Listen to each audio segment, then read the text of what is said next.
আপনার জীবনের সবচেয়ে বড় বন্ধু হলো আপনার নিজস্ব কর্ম। মানুষের জীবনে অনেক বন্ধু আসে, অনেকেই পাশে থাকে, আবার অনেকেই সময়ের সাথে হারিয়ে যায়। কিন্তু এমন এক বন্ধু আছে যে কখনো আপনাকে ছেড়ে যায় না, সে হলো আপনার কর্ম।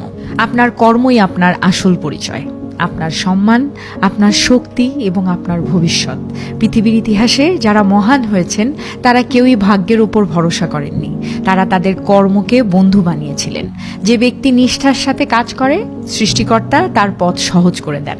কর্মই একমাত্র এমন এক সঙ্গীত যে আপনার কঠিন সময়ে পাশে থাকে, আপনাকে হতাশা থেকে টেনে তোলে এবং সাফল্যের পথে নিয়ে যায়।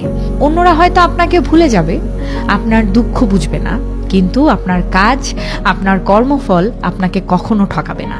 কারণ কর্মের মাধ্যমে আপনি নিজেকে প্রমাণ করতে পারেন, পৃথিবীকে বদলাতে পারেন এবং আপনার জীবনকে অর্থপূর্ণ করে তুলতে পারেন। তাই অন্যের প্রশংসার অপেক্ষায় থাকবেন না, ভাগ্যকে দোষ দেবেন না, নিজের কাজে মন দিন।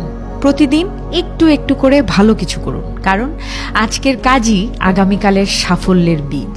শেষে মনে রাখবেন, আপনার কর্মই আপনার সবচেয়ে বড় বন্ধু, আর অলসতা হলো সবচেয়ে বড় শত্রু।